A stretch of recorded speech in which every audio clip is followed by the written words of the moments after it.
there is only the biting mountain wind, the crunch of cold volcanic ash beneath your boots, and the rhythmic, labored sound of your own breathing.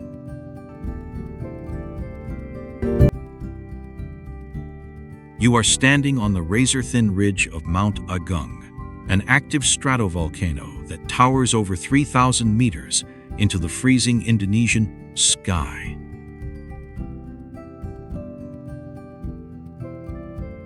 Below you, a thick blanket of clouds separates you from the waking world, making you feel as though you have stepped off the edge of the earth and onto the threshold of the cosmos.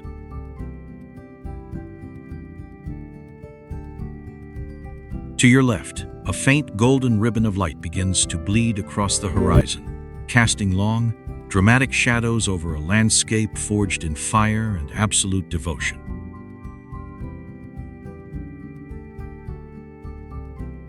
It is in this exact moment of physical exhaustion and mental clarity that you realize a profound truth. You are not merely standing on an island. You are standing in the presence of an ancient, sleeping giant whose fiery breath has dictated the rise and fall of civilizations for thousands of years.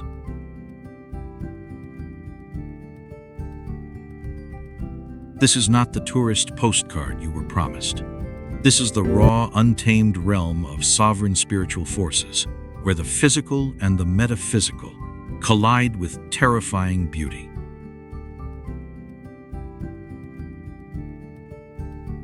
Most travelers cross oceans to find this place, lured by the promise of sun-drenched beaches, tropical drinks, and pristine resort pools.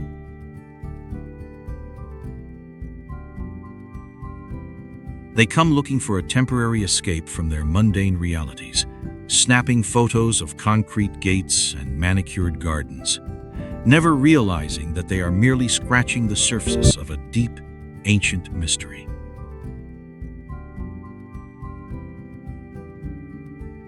They walk past sacred stone ruins without understanding the blood, sweat, and ancestral genius carved into their foundations.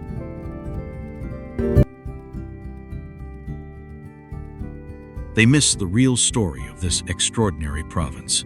Bali is not just a destination for leisure. It is an active spiritual empire, a sacred sanctuary of unparalleled power that has survived centuries of colonization, modern commercialism, and natural catastrophe.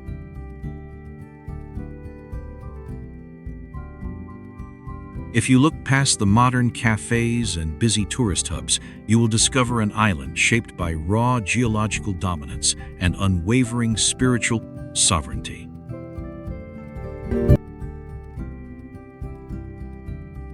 Every temple, every river, and every mountain peak on this island is a living testament to how physical and divine power can exist in perfect, breathtaking harmony. To truly understand the essence of this island, we must first reconcile its fascinating anomalies.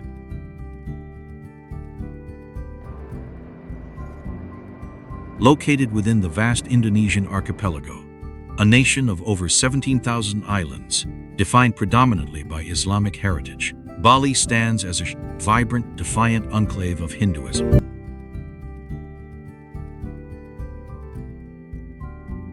For over a millennium, its people have maintained an unbroken lineage of unique spiritual practices, dialects, dances, and ancient rituals that exist nowhere else on Earth. It is a province comprised not of a single landmass, but of three distinct rugged islands, including the dramatic offshore sanctuaries of Nusa Penida, Nusa Lembongan, and Nusa Seningan.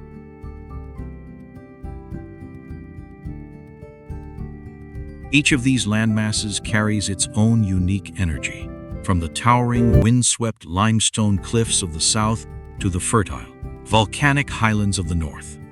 Perhaps the most profound manifestation of this island's spiritual authority is Nyepi, the legendary Day of Silence. Once a year, as the Balinese New Year begins, the entire province undergoes a complete and total transformation.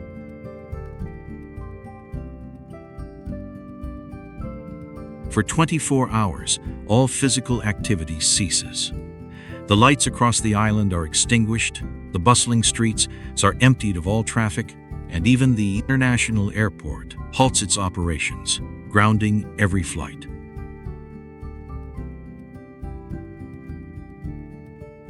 No one is permitted to leave their homes or hotels. For an entire day, the island is plunged into absolute, sacred quiet, forcing both locals and visitors to look inward, to reflect, and to confront the silence of their own minds.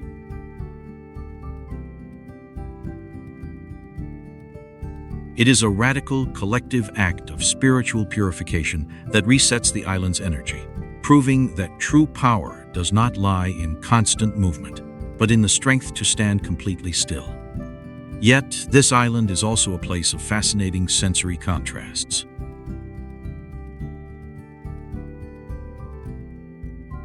Deep within its highland jungles, local farmers cultivate kopi luwak, recognized as the most expensive and exclusive coffee in the world.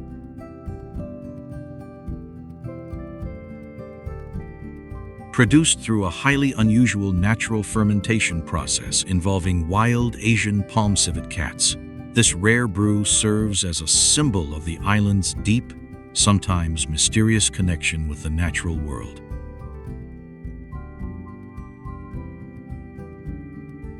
From the volcanic soil that feeds its vast agricultural terracing to the deep marine trenches that surround its shores, every element of this landscape is charged with an active, creative force.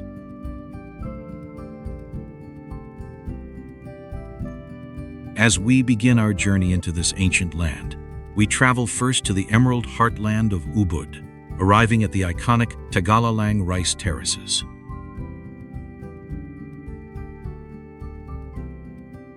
Here, carved into the steep rolling hillsides, are emerald green fields that have fed the spiritual and physical hunger of this island for over 1,000 years.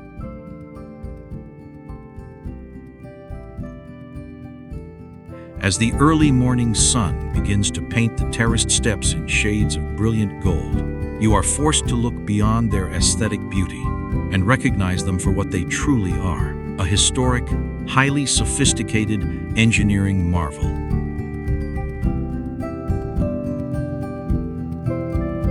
Since the 9th century, Balinese farmers have managed these incredibly steep slopes using a cooperative, democratic irrigation system known as subak. This ancient system distributes soil from central water temples through a network of canals and tunnels, ensuring that every single farmer, regardless of their location, receives an equal share of this life-giving resource.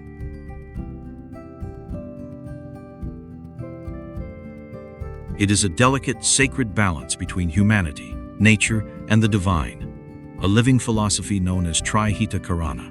Walking along these narrow mud paths, surrounded by the whisper of water and the rustling rice stalks, you realize that true power is not found by conquering the earth, but by learning to flow with its natural rhythm.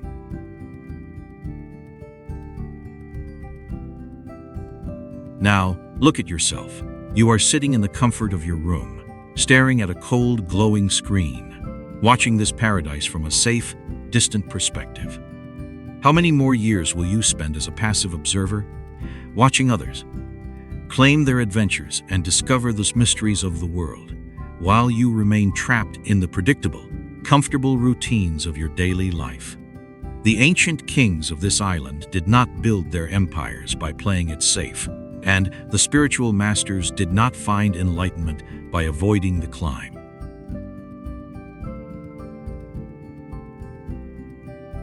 If you are ready to break free from the cage of passive observation, to reclaim your personal sovereignty, and to join us on this epic, transformative journey into the heart of the world's most powerful landscapes, then do not let this moment pass you by in silent hesitation. Stop right now, take action, and drop a comment telling me exactly where in the world you are watching from.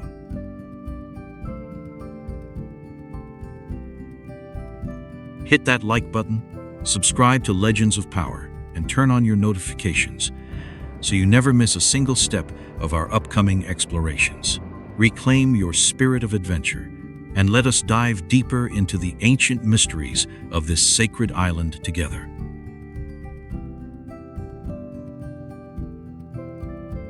The air in the highlands of Bali is not merely oxygen and humidity. It is a weight.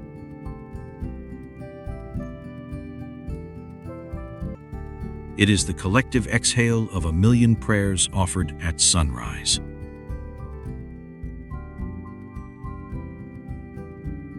If the volcanoes are the heartbeat of the island, then the Tri-Hita Karana, the philosophy of harmony between humans, God, and nature, is its conscience.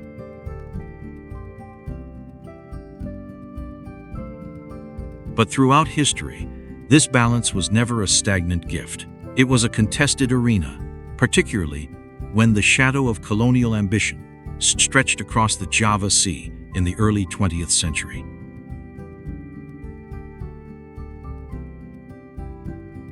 As the Dutch colonial administration sought to codify their control, they encountered a unique obstacle: the Balinese concept of pura. A temple was not just a structure of stone and thatch, it was a geopolitical anchor.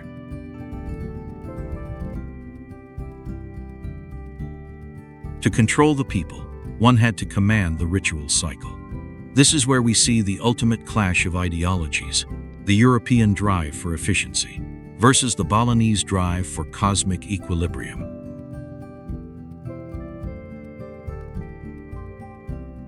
Imagine the year 1906. The Dutch had been consolidating their grip on the archipelago for centuries, but Bali remained a stubborn holdout, a kingdom of defiant nobility.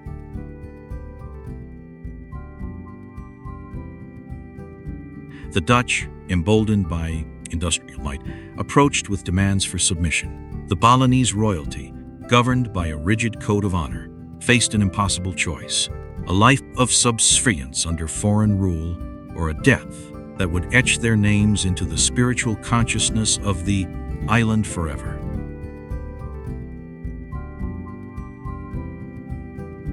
The response was not a conventional army formation. It was a Pupatan, a great end. Thousands of Balinese, from the royalty in their finest gold-threaded silks to the commoners, armed with nothing but kris daggers, marched toward the Dutch lines.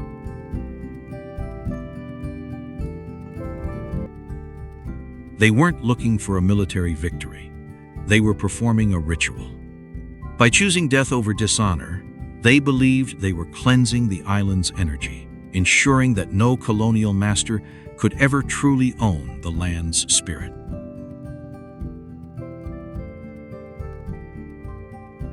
Pause for a moment and reflect.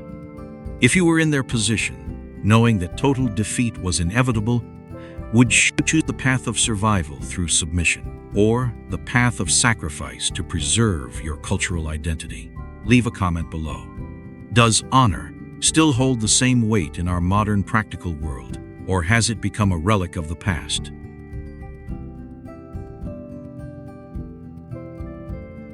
The Pupatan shifted the way the world viewed the Balinese, but it also masked a deeper truth.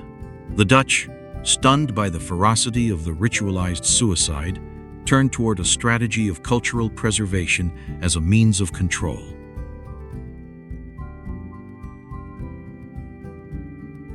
They realized that you could not conquer an island whose people valued their relationship with the divine more than their own physical existence.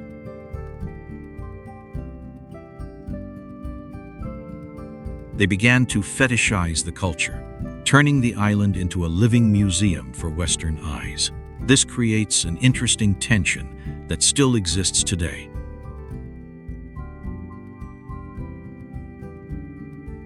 Is Bali's beauty a byproduct of its struggle or a curated performance maintained for the tourism industry?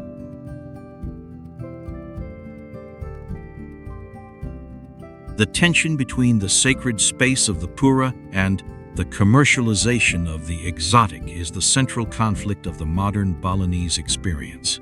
It is a tightrope walk over a volcanic chasm.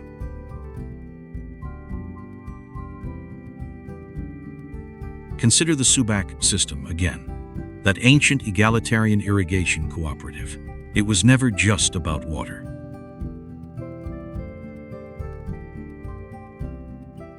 It was about community governance, where the power didn't flow through from the top down, but from the irrigation ditch upward.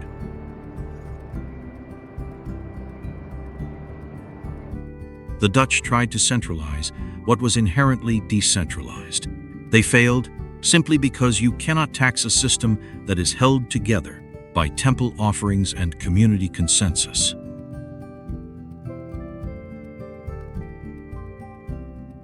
The strength of the Balinese leader, historically, was never measured by the size of their treasury.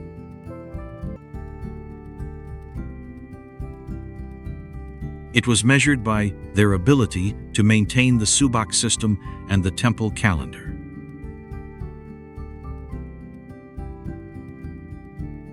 If the crops failed, it wasn't a failure of agriculture. It was a failure of the leader's spiritual connection. This is a profound concept of accountability that we have largely abandoned in contemporary governance.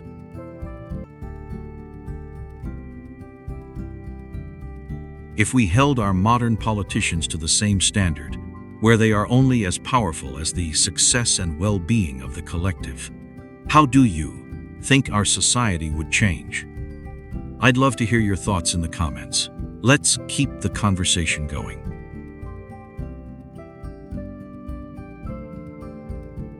As we dive deeper into the next chapter, we will explore how this ancient struggle for sovereignty evolved into the tourism boom of the late 20th century, and how a new generation of Balinese leaders is using the tools of the digital age to reclaim the narrative of their own history.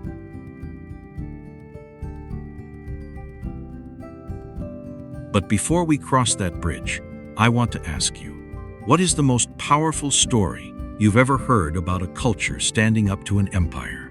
Share your thoughts, and don't forget to hit the like button if you're finding this deep dive into human power dynamics thought-provoking. It helps us reach more people who love history as much as you do.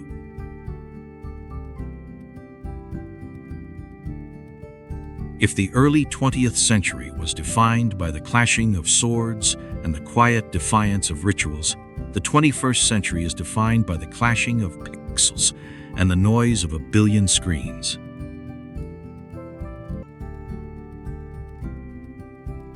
Bali, once isolated by the Java Sea and protected by its own impenetrable spiritual topography, now finds itself at the center of a globalized digital gold rush.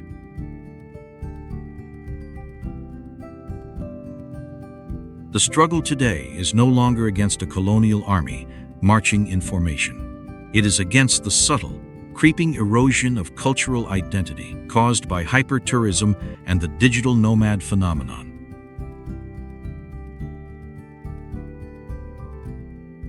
The question we have to ask is, can a culture that built its power on the slow, rhythmic cycle of rice harvests and temple festivals survive in a world that demands instant, viral consumption? The modern Balinese leader faces a paradox.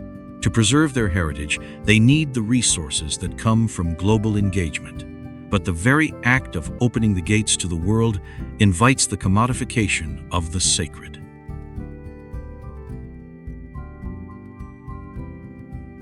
We see this in the viral nature of Instagram, where a centuries-old purification ritual is reduced to a 30-second clip for engagement, stripped of its context, its weight, and its sanctity.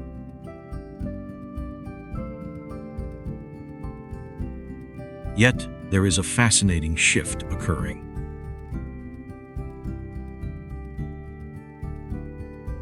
A new generation of Balinese, tech-savvy, and deeply rooted in their heritage, is turning the tools of global consumption against themselves.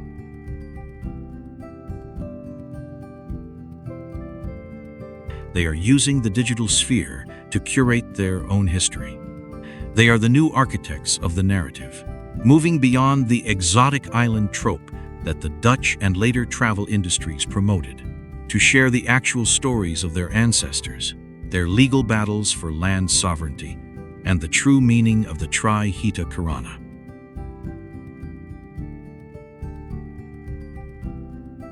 Think about the power of the voice.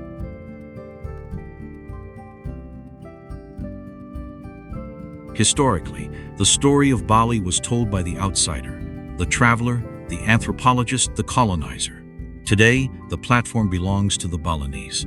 But this brings a new type of pressure, the pressure of the algorithm.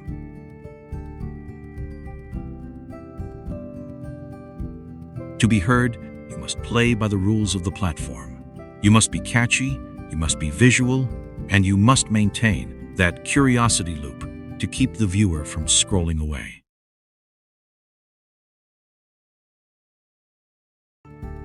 Pause here for a second. If you were a guardian of an ancient tradition, would you compromise the purity of your message to ensure it reached millions online? Or would you keep it small and authentic, even if it meant fewer people would ever know it existed?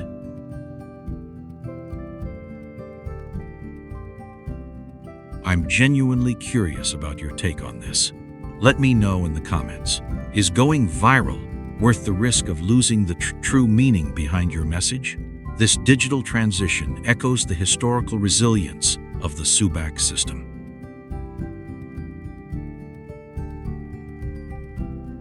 Just as those ancient irrigation channels allowed power to remain decentralized, the internet, if used correctly, allows for a decentralized storytelling movement.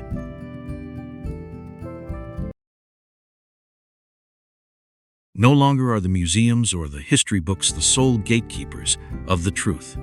Every user with a smartphone is now a potential historian, a potential disruptor of the status quo.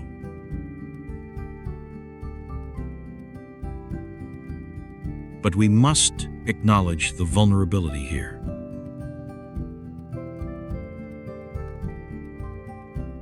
Information without context is just noise. When we strip history of its human decisions, the raw, gritty choices made by leaders in moments of life or death, we turn history into trivia.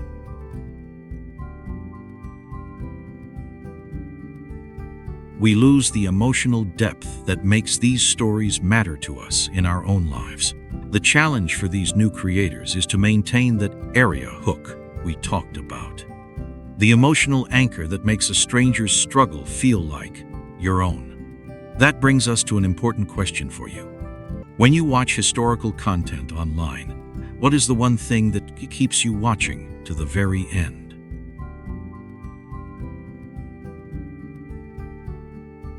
Is it the cinematic visuals, the intensity of the conflict, or the feeling that you've learned something that changes your perspective? Drop a comment with your answer. I'm looking for patterns in what moves you, and your feedback directly shapes how I build these narratives.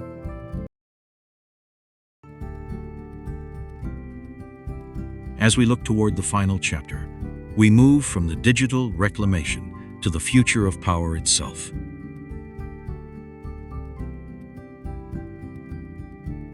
If history has taught us anything, it is that power is not a possession. It is a current that flows through those who understand the balance between the internal and the external.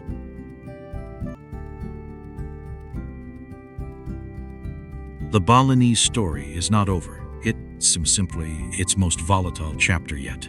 Before we move into that climax, if you've enjoyed this deep dive, make sure you're subscribed.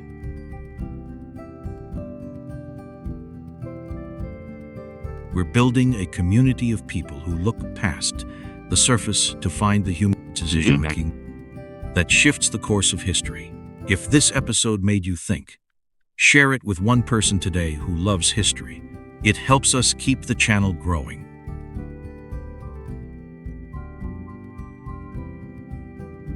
We have traced the journey from the ancient water-fueled wisdom of the Subak to the digital battlegrounds where culture fights for its soul.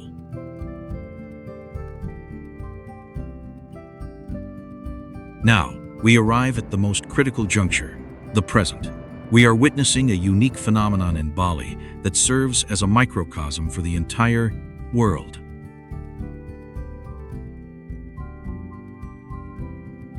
It is the friction between the accelerated pace of global capital and the stagnant, sacred pace of tradition. When a developer looks at a piece of land in Bali, they see a plot of square footage, a potential resort, a revenue stream.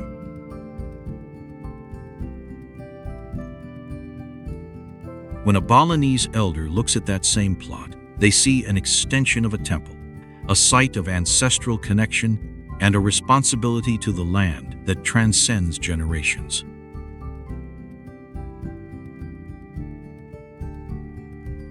This is not just a disagreement over real estate.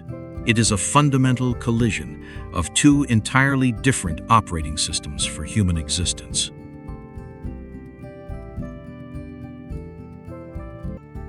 This is where the human decision aspect of our story becomes visceral. Think of the local activist, the young Balinese woman using social media to document the illegal clearing of a sacred forest. She isn't fighting with a sword. She is fighting with a lens.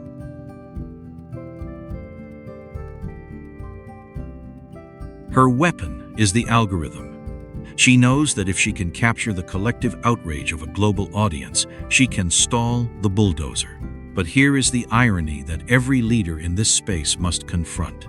To win the fight, she must use the very tools that are accelerating the commodification of her home.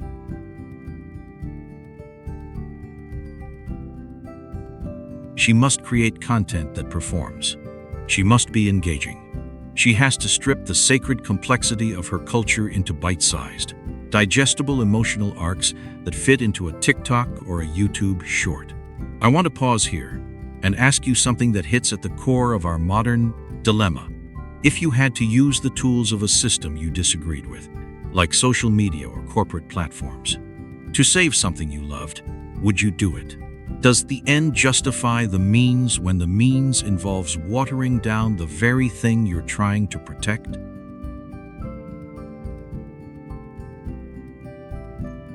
Let me know your thoughts in the comments. This is a heavy one, and I really want to hear how you navigate this paradox in your own life. This brings us to the concept of legacy power.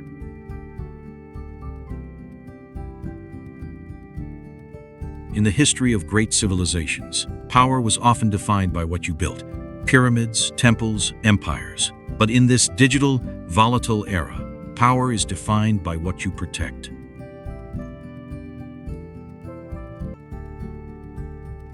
The real legends of power are not necessarily the ones who conquer the most territory. They are the ones who can hold a space of stillness in a world that is screaming for speed. We see this in the resurgence of traditional arts.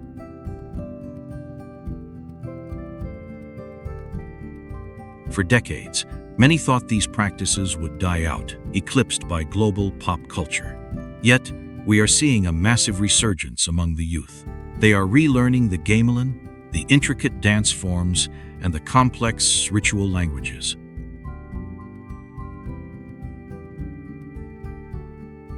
Why? Because in a world of endless, fleeting digital noise, these ancient practices offer something the internet cannot: unshakable, grounded meaning.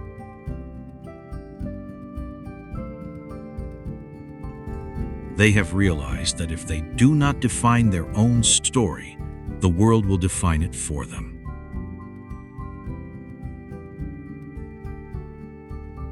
The narrative of Bali as a paradise playground is a dangerous one because it ignores the human struggle, the economic inequality, and the deep, intellectual complexity of the Balinese mind.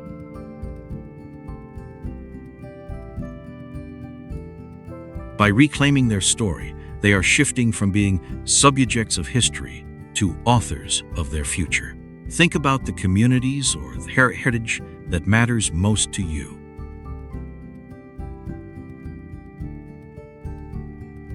Are you actively participating in them, or are you just a spectator?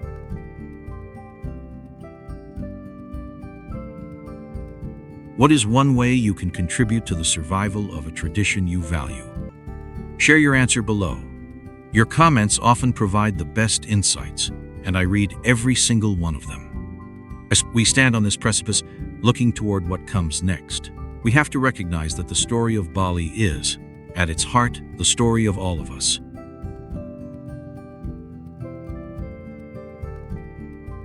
We are all living in the shadow of empires. We are all struggling to balance our digital identity with our physical reality. And we are all trying to decide what is worth preserving when the world demands we move faster.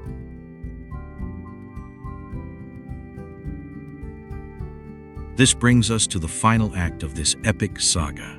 In the next chapter, we will explore the great synthesis, how the fusion of ancient wisdom and modern technology might actually be the key to survival, not just for Bali, but for all of us as we navigate an increasingly unstable global landscape.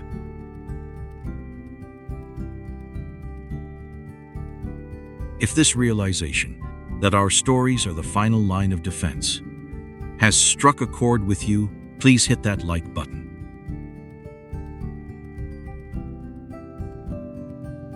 It tells the algorithm that deep, thoughtful human stories matter. And if you haven't yet, share this video with someone who needs to be reminded that their heritage, their voice, and their history are the most powerful tools they own.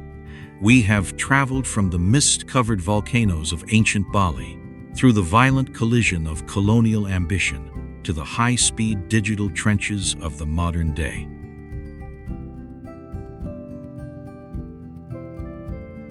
We have seen how power, once measured in irrigation channels and temple offerings, is now negotiated in the court of public opinion and the architecture of algorithms. But as we reach the conclusion of this journey, we must ask the final, most haunting question.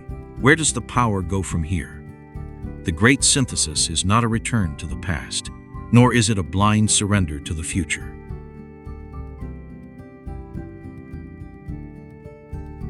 It is a deliberate, conscious blending of the two. We are witnessing the emergence of a new type of leader, the bridge builder.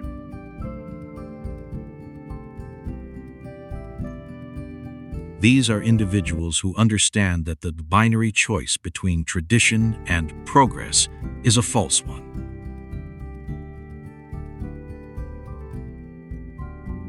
They understand that to be effective in this century, one must possess the soul of a monk and the mind of a strategist. Consider the decentralized models that once sustained the island. The Subaka system was effective because it was distributed.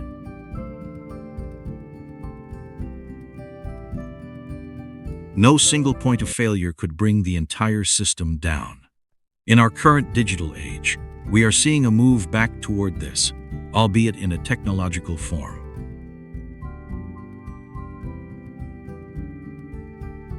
From local grassroots movements, using blockchain for transparent land ownership, to digital platforms where cultural knowledge is crowdsourced and verified by the community, the power is returning to the people.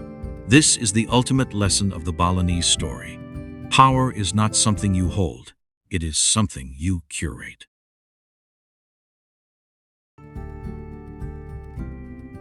When you look at the greatest leaders in history, those whose influence outlived their bodies by centuries, they were not the ones who hoarded wealth or controlled the most land.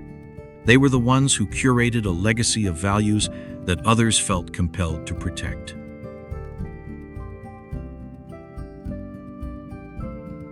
Take a moment to look at your own life.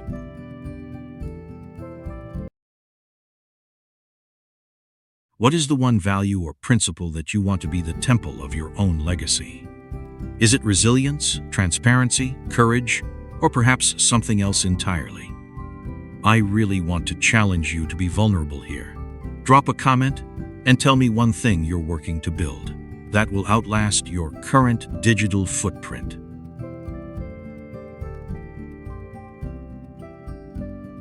But we must be realistic. The shadow of the great synthesis is fragmentation.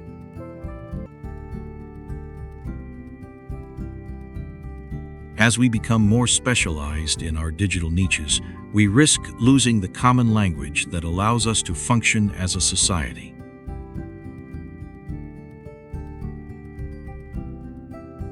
The same algorithms that help us find our tribe also serve to insulate us from opposing viewpoints.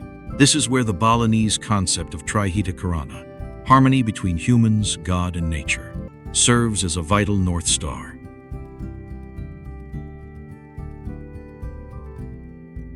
It reminds us that no matter how specialized our digital identities become, we are ultimately tethered to the same physical planet and the same human biological reality. The future of power belongs to those who can master the transition.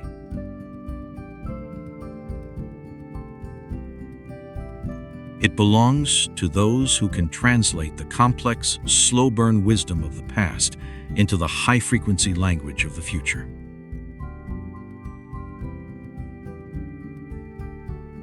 It is the ability to hold space for deep thought while moving at the speed of light.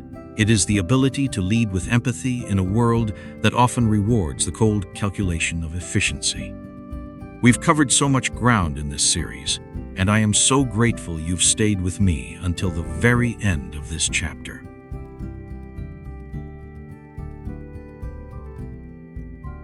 If this deep dive into the evolution of power has changed the way you look at your own influence or your own history, hit that like button. It tells the platform that you value depth over noise.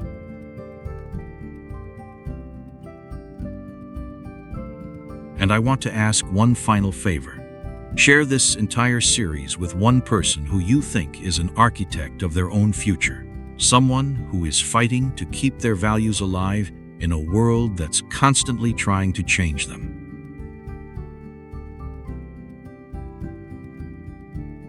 As we prepare to close the book on this saga, I want to leave you with this. The Pupitan was not a moment of defeat. It was a declaration that the spirit could not be conquered. Today, we don't have to face literal armies to stand for our beliefs. We face the subtle pressure to conform, to optimize, and to blend in. Standing out, being authentic, and prioritizing human connection in a digital void is, in itself, a modern form of Pupitan.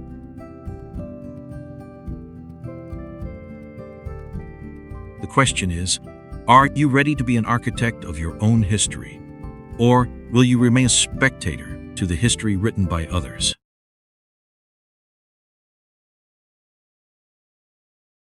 One last question for the comments. After everything we've discussed, what is the single biggest human decision you've made this year that has fundamentally shifted your direction?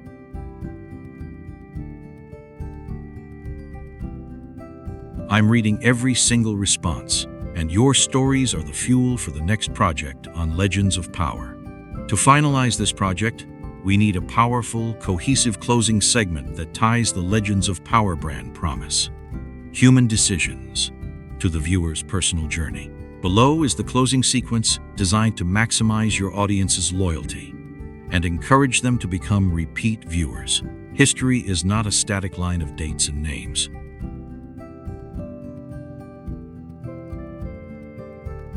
It is a series of human decisions, the small, quiet choices that, when stacked upon one another, change the fate of empires and the trajectory of our lives.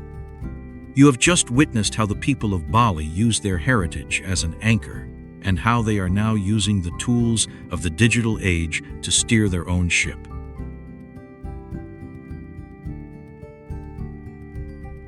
But here is the truth that binds this entire series together.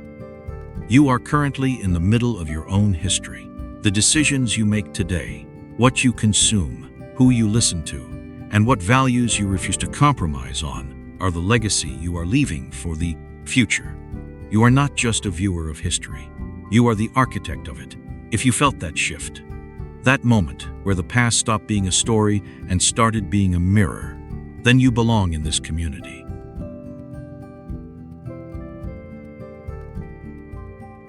We aren't here for the noise. We are here for the signal. We are here to analyze the power, the consequences, and the human cost behind the decisions that shaped our world. Here is your mission for this week. Look at the most difficult decision you're currently facing in your own life. Apply the same lens we've used here. What is the long-term cost of the easy path versus the long-term gain of the principled path?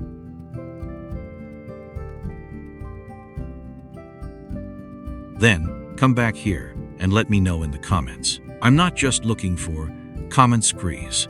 I'm looking for the community's collective wisdom. Before you go, subscribe and turn on notifications. Every week, we break down a new legend, a new story of power that you won't find in standard textbooks. Share this video. Find that one friend who needs to be reminded that their voice matters. Send it to them. Check the pinned comment. I've left a resource there on how to dig deeper into the human decision frameworks we've discussed today. History is the ultimate teacher, but it's up to us to listen. Thank you for being part of Legends of Power. I'll see you in the next one.